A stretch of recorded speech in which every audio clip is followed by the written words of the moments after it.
Pertanyaan, nama saya Jalan Pangeran Sukamara, Sukarma. Oh, ada lagi Sukarma. Bukan salah ketik. Kelurahan Padang, Kecamatan Sukamara, Kabupaten Sukamara. Assalamualaikum warahmatullahi wabarakatuh. Ustadz Haji Abdul Somad LCMA. Lengkap sekali. Apakah ASN? Wah, nyinggung saya nih, ASN. Apakah ASN yang menggadaikan SK di bank termasuk riba? Riba. Ibu bapak yang menggadaikan SK ASN, yang menggadaikan surat tanah, yang menggadaikan BPKB, yang lebih parah lagi menggadaikan surat nikah. Kalau ada yang bisa dijual untuk membom itu, jual ini, ambil duitnya, dibom ke bank supaya lunas. Bom, bagus. Mohon maaf Pak Ustadz, kalau saya jual ini, saya bom ini, meledak semuanya. Oke, kalau gitu kau lunasi aja sampai lunas. Ya Allah, tolong saudara kami supaya hutangnya lunas, jangan terjebak riba. Adapun yang punya niat mau ngutang-ngutang, jangan lagi ngutang. Ustadz Somad ini sombong sekali. Memangnya Ustadz nggak pernah menggadaikan SK Pak Ustadz? Nggak pernah. BPKB Pak Ustadz? Nggak pernah. Jadi Ustadz minjam uang kemana? Dulu saya minjam, ada pinjaman lunak tanpa bunga, namanya Emak Bank. Emak saya,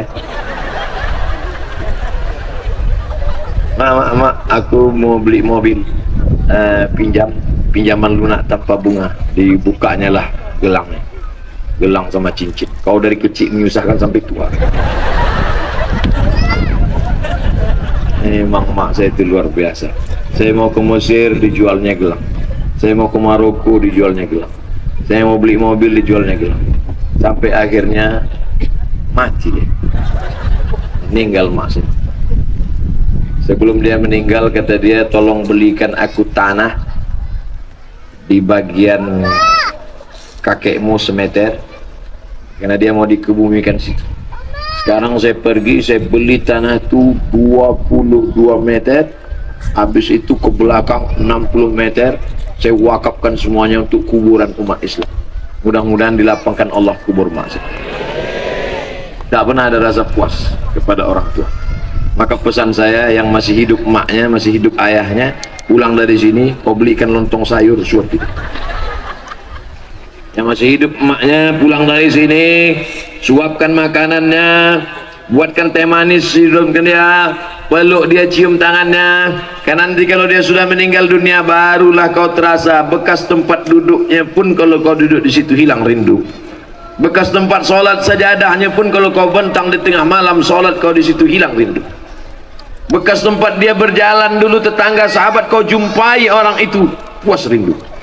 Tapi tak ada gunanya. Mumpung dia masih ada sekarang, kasih dia makanan paling dia suka, kasih dia duit. Jangan sampai dia datang ke rumahmu minjam duit 50.000. Nah, pinjam duit 50.000, nah, apa kau katakan? Sebentar ya mak, kutanya biniku dulu. Oh, kau betul-betul persatuan anggota suami takut bini. Ibu pandai berkata, katakan ibu kepada suami-suami ibu, aku milik suamiku, suamiku milik ibunya. Katakan, ibu yang rela menghilangkan kasih sayangnya 50% untuk membiarkan ibu suamimu, maka ibu pun nanti akan dimuliakan oleh anak-anak ibu, insyaallah. Amin. Janganlah nangis.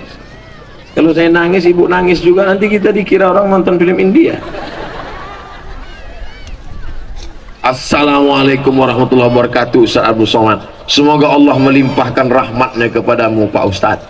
Lebih utama mana antara bayar pajak atau zakat mal? Bayar dua-duanya. Orang bijak taat pajak, yang nggak mau bayar pajak dipijak-pijak.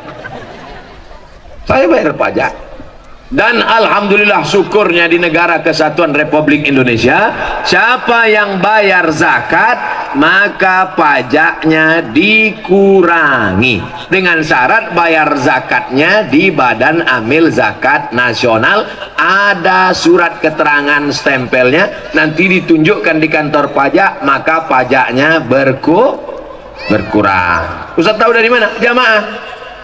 Assalamualaikum Ustaz Somad. Waalaikumsalam. Saya sedang berada di kantor pajak. Ini orang pajak ngembalikan pajak saya 2 juta. Kenapa? Karena saya dianggap sudah bayar zakat, maka pajak berkurang. Halalkah bagi saya? Halal. Bayar pajak, bayar zakat ke tempat resmi, minta resit dan keterangannya, ada stempelnya, maka pajak berkurang disebabkan zakat. Sudah diatur dalam undang-undang. Itu diperjuangkan oleh anggota dewan kita DPR RI. Mudah-mudahan anggota-anggota dewan yang memperjuangkan ajaran Islam, mengeluarkan undang-undang, diberikan Allah mereka balasan berlipat ganda. Apakah zaman Nabi sudah ada pajak? Zaman Nabi tak ada pajak. STNK SIM pun tak ada. Tapi jangan ini jadi dalil, jangan ini dijadikan dalil. Nanti razia, mana STNK BPKB, mana bukti bayar pajak, mana SIM. Mohon maaf Pak Polisi, Nabi nggak punya SIM. SIM ini bid'ah, wa kullu bid'atin dhalalah, wa kullu dhalalatin fitnah. Kita kan tinggal di negara, lalu kemudian pengurus negara ini bermusyawarah di DPR mengeluarkan pendapatan negara dengan pajak. Maka kita bayar pajak, pajak kendaraan bermotor, pajak bumi dan bangunan. Tapi kalau kita bayar zakatnya resmi, pajak kita berkurang. Perhatikan baik-baik. Bayar zakat, jangan bayar zakat sendiri-sendiri. Bayar zakat ke Badan Amil Zakat Nasional Sukamara. Alamat Gang Sedulur. Jawa ini. Sedulur sederek sedoyo. Gaji ASN apakah wajib zakat? Jangan cerita gaji. Karena ada orang gajinya 2 juta, pendapatannya 20 juta. Kenapa begitu? Hitung total semua. Gaji, SPPD, tunjangan, uang tunjang, uang sipak, uang sundul, uang tanduk, uang sikut. Total semua. Gimana cara ngitungnya Pak Ustaz? 85 gram emas wajib mengeluarkan 2,5%. Ingat, 85, 85, 85, 85, 85, 85. Jangan pulang dari sini jadi 58. Berapa? 85. Ingat saja tahun 85. Kira-kira bapak sama ibu tahun apa yang paling berkesan? 85. Mama, kita ketemukan tahun 85 kan? Ingat ya 85. 85 gram. 1 gram emas 500.000 kali 85 gram 42 juta. 42 juta 500 bagi 12 bulan. Saya paham orang yang belum sarapan susah nangkap hitung-hitung. Dengarkan aja ceramah saya ini. Yang susah nangkap sekarang nanti diputar videonya di channel Ustaz Abdul Somad Official. Subscribe, like, and share. 85 gram kali 500.000 sama dengan 42 juta 500 selama 1 tahun. Siapa yang penghasilannya 85 gram kali 500.000 42 juta 500 selama 1 tahun, dia sudah kena zakat 2,5%. 45 juta 45 juta pula 42 juta 500 itu kalau dibagi setiap bulan keluar bagaimana? 42 juta 500 bagi 12 bulan sama dengan 3 juta 600. Payang hitungnya kalau 3 juta 600. Oke, kita bulatkan 4 juta. Mudah-mudahan semuanya yang gajinya kurang dari 4 juta penghasilannya lengkap sejak ceramah ini 4 juta ke atas. Amin. Mudah cara ngitungnya. Gimana cara ngitungnya? 1 juta 2,5%. 1 juta 25.000, 1 juta 25.000, 1 juta 25.000, 1 juta 25.000. Kalau bapak sebulan dapat 4 juta, berapakah zakatnya?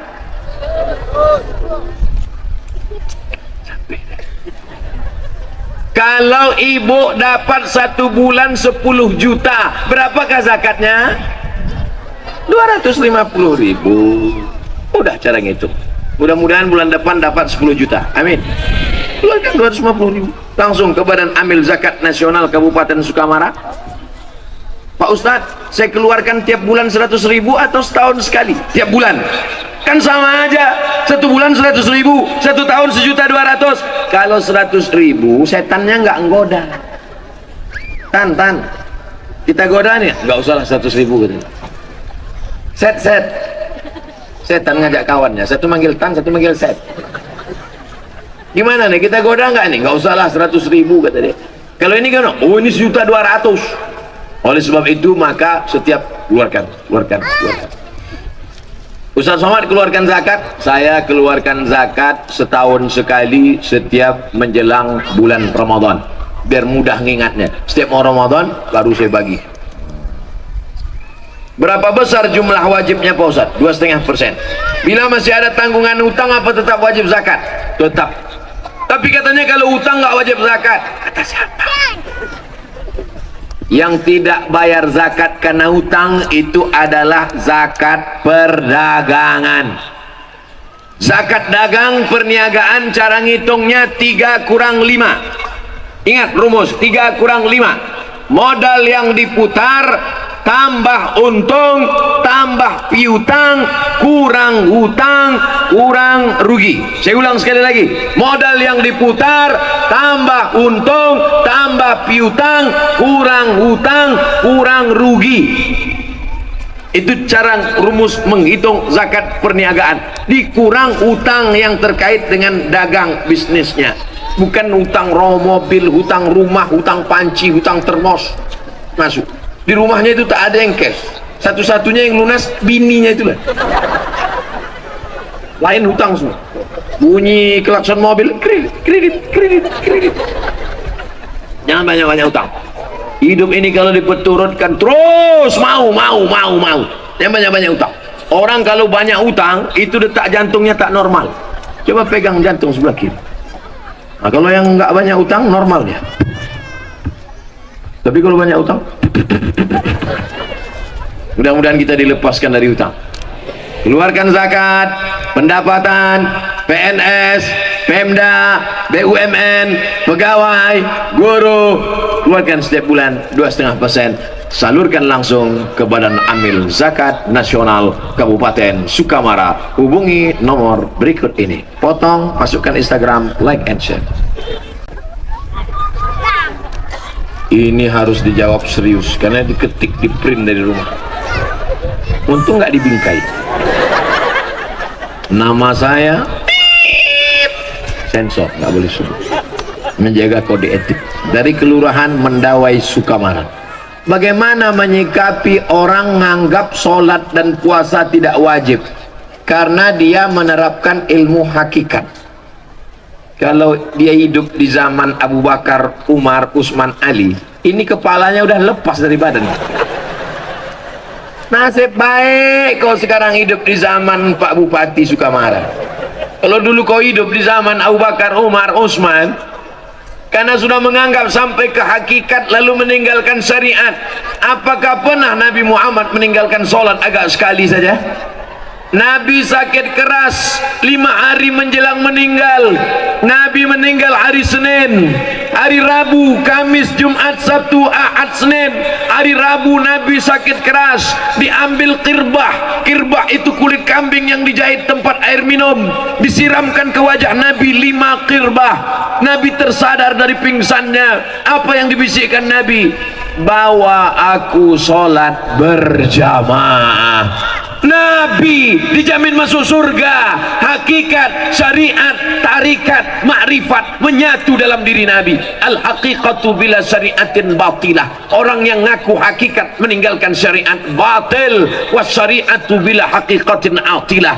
Orang yang hanya syariat meninggalkan hakikat sia-sia.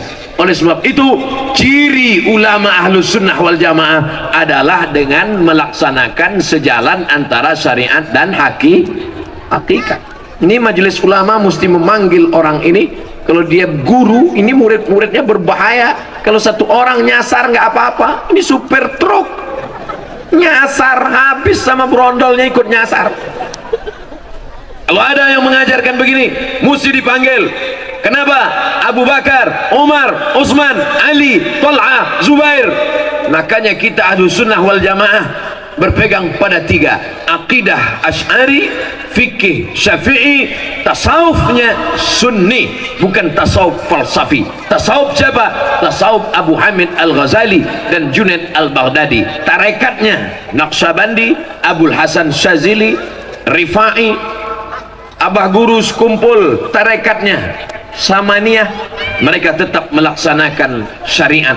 tanpa meninggalkan syariat. Maka kalau ada orang mengaku-ngaku hakikat meninggalkan syariat, kamu kenapa nggak sholat? Sholat itu hanya syariat saja, saya cukup sholat batin saja. Kamu nggak puasa? Puasa itu syariat, saya cukup puasa batin. Pas siang makan. Kalau gitu kau makan syariat aja, makan hakikat. Nanti istrinya nanya, kamu nggak masak? Saya masak hakikat saja. Oh, makanlah kuali hakikat. Paham? Enak ceramah di Sukamara nih. Orangnya cerdas-cerdas. Syukron. Belum dijawab udah syukron. Syukron Ustaz Somad sudah berkenan datang di tanah Sukamara. Saya Ibu dari Mendawai. Bagaimana hukum perempuan yang sudah pakai kerudung tapi pakaiannya masih celana panjang, rok potongan, kerudung masih terlihat dadanya, sudah termasuk syariatnya apa belum? Belum.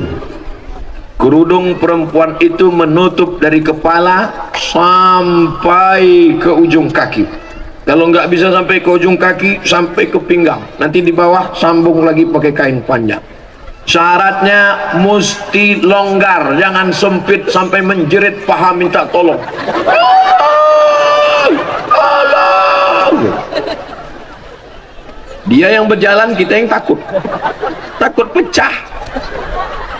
Gimana nggak pecah? Celana untuk umur anak 8 tahun dipakai emaknya 58 tahun. Sampai sebesar batang kelapa. Itulah disampulkan. Dokter sudah melarang jangan pakai celana sempit, celana legging karena darah tidak mengalir. Tapi prinsip orang kita biar sakit asal gaya. Akhirnya mati gaya.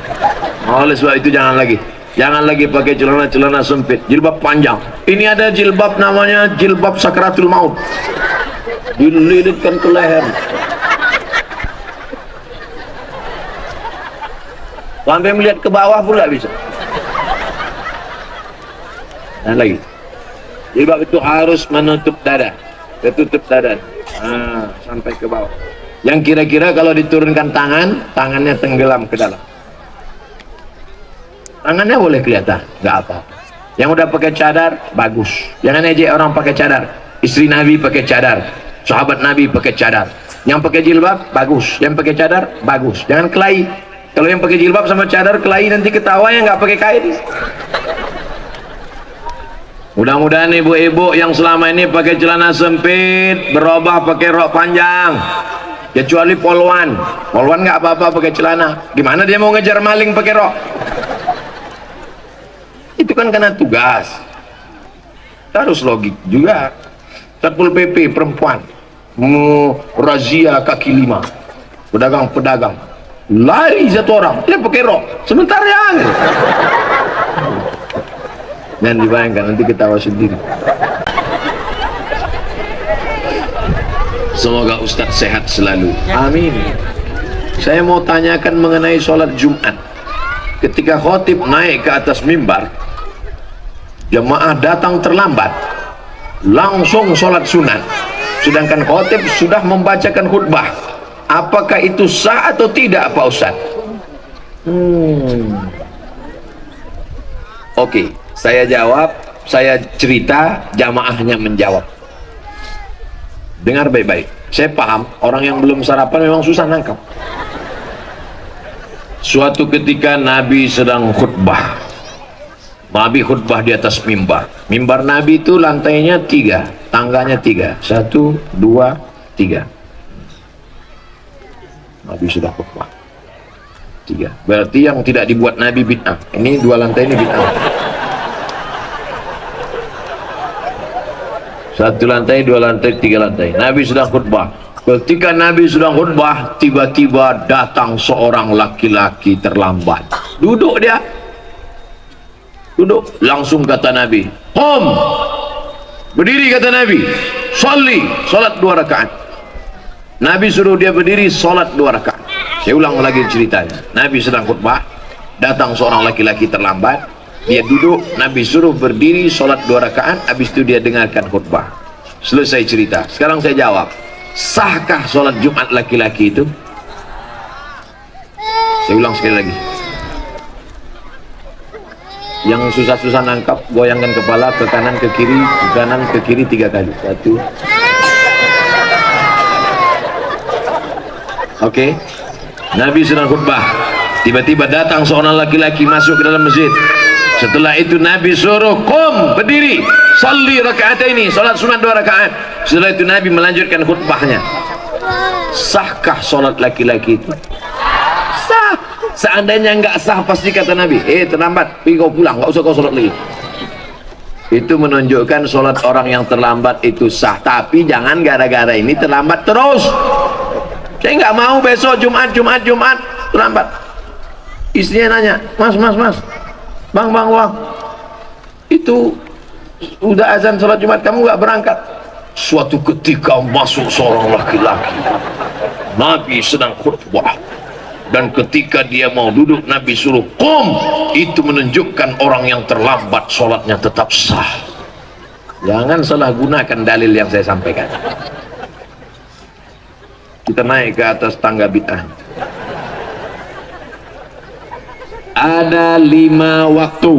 Siapa yang datang waktu pertama seperti berkurban seekor onta, datang waktu kedua hari Jumat seperti berkurban seekor sapi, datang waktu ketiga seperti berkurban seekor kambing, datang waktu ketiga seperti berkurban seekor ayam, datang waktu kelima seperti berkurban sebutir telur ayam. Setelah khotib naik mimbar, tutup buku. Sekarang banyak orang hari Jumat, jangankan telur ayam, telur puyuh pun tak dapat. Khotib sudah naik, baru dia datang. Jangan terlambat. Tapi kalau karena satu dan lain hal terlambat, sholat Jumatnya tetap sah. Jangan langsung duduk. Terlambat, jangan langsung duduk. Sholat sunat 2 rakaat dulu. 2 rakaatnya itu niatnya apa? Qobliyah Jumat. Kalau sholat qobliyah Jumat otomatis dapat tahiyatul masjid. Tapi kalau tahiyatul masjid nggak dapat qobliyah Jumat, maka langsung qobliyah Jumat. Jangan di depan khotib. Ini udah terlambat di depan khotib. Allah. Ayatnya Yasin. Pakai baju kaos, tertulis di belakang. Emang masalah buat lo? Ini nantang namanya. Udah terlambat, kau carilah pojok-pojok.